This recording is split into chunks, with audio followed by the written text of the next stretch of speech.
कृष्ण कुमार दुबे जी, इंदौर से। श्री राम जी। राधे राधे महाराज जी, जय माता दी। गुरुदेव, अभी हम गुरुमुख नहीं हैं। माता जी के आशीर्वाद से उनकी सेवा करने का अवसर हमको मिला है। गुरुदेव, ध्यान के समय हमारे साथ जो होता है, ऐसा लगता है कोई दिव्य शक्ति हमारे साथ है। वो सब बात सार्वजनिक रूप से बताना उचित है या नहीं? कृपया मार्गदर्शन करें। नहीं, बताने की जरूरत नहीं है, क्योंकि हमें कुछ जानना नहीं, हमें कुछ पाना नहीं, तो आपको हमें बताने की जरूरत नहीं। आप जो कर रहे हैं उस पर हमें विश्वास है कि भगवान का मार्ग है। चाहे माता जी कहो, चाहे उनको पिताजी जी कहो, तुम्हें वो माता चे पिता तुम्हें वो बंधुश्च सखा, तुम्हें वही प्रभु हैं। भजन करो, पर किसी महापुरुष का आश्रय ले लो, जिससे तुमको पता चलेगा कि हमारा मार्ग सही है, हमें अनुभूतियां सही हो रही कि नहीं। सब मार्ग जितने हैं सब भगवान के, हमें इसमें कोई संशय नहीं। पर एक अपना गाइड रख लो जो लोक परलोक दोनों को संभाल सके। गुरुदेव का वर्ण कर लो और उनके द्वारा बताई हुई उपासना पद्धति से चलो। बकाया जैसे कुछ ऐसी बातें होती हैं जैसे कोई अपनी अपनी, तो हमारी चूंकि भगवत मार्ग में यात्रा बचपन से रही ना, तो हमारी अनुभूतियां अलग हैं।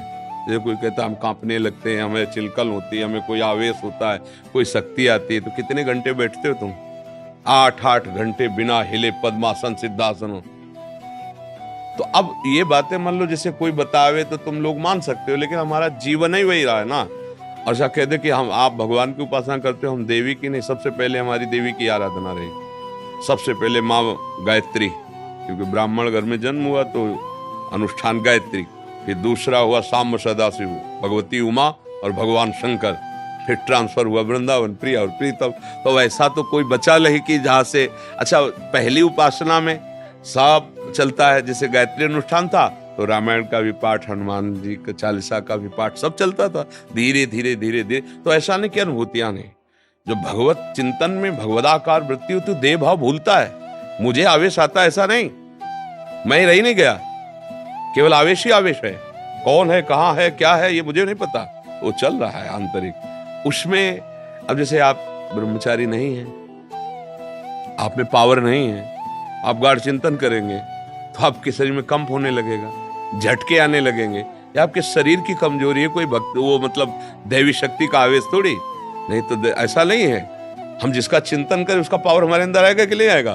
तो पावर उतना पावर आएगा जितना हम सह सकते, क्योंकि वो माँ है, उसको पता है। पिता उतने जोड़कर थप्पड़ मारेंगे जितना सह लोगे। ऐसे पावर उतने ही आता है जितना सह सकते हैं। तो जैसे कोई तो हमारा थोड़ा विश्वास कमजोर है इस विषय में, क्योंकि उसी मार्ग से हम चले। और सत्य वस्तु क्षमता से आती है, और जब वो आती है तो कोई जान नहीं पाता, वो अपने अंदर का विषय। और आनंदमय आती है, जो वो दुखद क्लेशित जैसे कई बार देखा जाता है, वो सब नहीं है। मानिए, वो एक दिव्य आनंदमय होता है। चाहे हनुमान जी हो, चाहे दुर्गा जी हो, भगवत शक्ति है ना। बोलो, जिसकी हम आराधना करें उसका आवेश हमारे हृदय में आएगा तो आनंद होगा ना।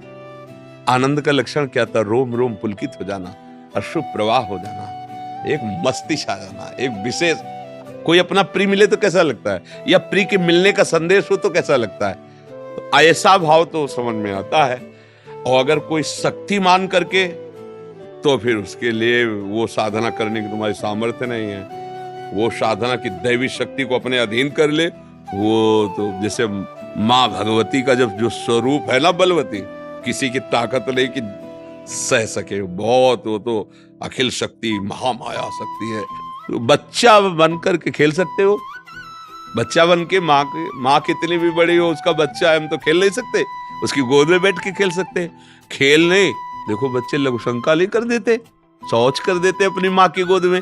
तो माँ ही तो अगर हमसे कोई गलती भी हो जाती है तो मेरी माँ है, वो मुझे दंड थोड़ी। लेकिन शक्ति आराधन अब यहाँ नहीं चलेगा। अगर थोड़ी भी त्रुटि तो उसका दंड मिलेगा।